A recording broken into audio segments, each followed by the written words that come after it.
મજાની વાર્તા કહેવા જઈ રહી છું. તો મારી વિનંતી છે કે તમે સૌ મારી વાર્તા શાંતિથી સાંભળો. મારી વાર્તાનું નામ છે બુદ્ધિશાળી સસલું. એક મોટું જંગલ હતું. જંગલમાં ઘણા બધા પ્રાણીઓ રહેતા હતા. ત્યાં જંગલનો રાજા સિંહ પણ રહેતો હતો. એ જંગલનો રાજા સિંહ દરરોજ એક નહીં, બે નહીં, ત્રણ નહીં, પણ ઘણા બધા જાનવરોનો શિકાર કરી તેને ખાઈ જતો હતો. આ વાતથી આખું જંગલ ત્રાસી ગયું હતું અને શિયાળભાઈને વિચાર આવ્યો કે આવું થતું રહેશે તો એક દિવસ આખું જંગલ ખાલી હશે.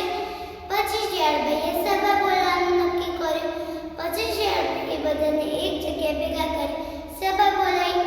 સભામાં એવું નક્કી કર્યું કે આવું ચાલતું રહેશે તો એક દિવસ આખું જંગલ ખાલી હશે. પછી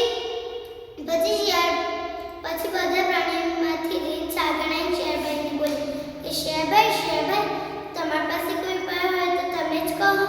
શિયાળભાઈ બોલ્યા કે મને તો એવું ઠીક લાગે છે કે જેમ જેમ વારો આવે તેમ તેમ એક એક પ્રાણીને આપણે અહીંથી સિંહની ગુફામાં તેનું ભોજન કરવા મોકલીશું, જેથી જંગલના પ્રાણીઓ ઓછા નહીં થાય અને સિંહ શિકાર કરવા બી નહીં આવે. આ વાત બધાએ મંજૂર કરી. પછી આ વાત શિયાળભાઈ સિંહને કહેવા ગયા. સિંહ આ વાત સાંભળી રાજી થઈ ગયા અને તેણે પણ આ જ મંજૂર કરી. પછી બીજા દિવસથી જેમ જેમ વાર આવે તેમ તેમ એક એક પ્રાણીને અહીંથી સિંહની ગુફામાં તેનું ભોજન કરવા મોકલવામાં આવ્યા. એક દિવસ એક સસલાનો વાર આવ્યો. તે ખૂબ જ ચતુર હતો. તેને જતા જતા યુક્તિ મળી.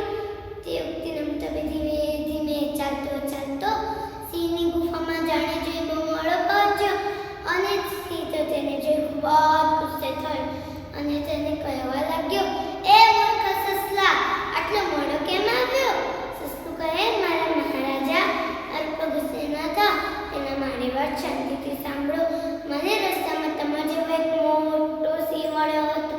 તે મને કહેતો હતો કે હું તારો શિકાર કરી તને ખાઈ જઈશ, પણ મેં તો ના પાડી. ના, મારા મહારાજા મારી રાહ જોતા હશે. હું તમારું ભોજન કેવી રીતે બની શકું? પછી હું તમારા પાસે આવ્યો.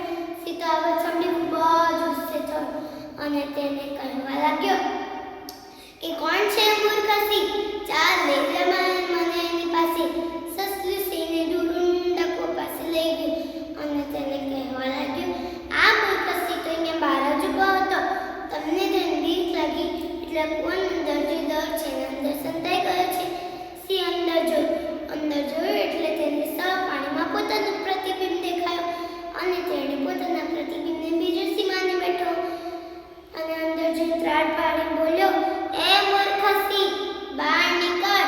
આજે હું તારો શિકાર કરી તને ખાઈ જઈશ. પણ અંદરથી અવાજ પાછો સામે આવ્યો. સિંહને લાગ્યું કે તો બીજું સિંહ છે. તે તેનો શિકાર કરવા માટે કૂવાની અંદર કૂદી ગયો અને ધીમે ધીમે ડૂબવા લાગ્યો. જોરથી ત્રાડો પાડી બોલવા લાગ્યો, બચાવ, કોઈ મને બચાવ, હું ડૂબું છું. પછી તાકો ડૂબી ગયો. આ અવાજ સાંભળી જંગલના બધા પ્રાણી ત્યાં પહોંચ્યા અને સસલાભાઈથી આ બધી વાતો જાણી તેમને અભિનંદન પાઠવવા લાગ્યા. તો બાળકો, આ વાર્તા પરથી આપણને એવો બોધ મળે છે કે મુસીબતના સમય બળ નહીં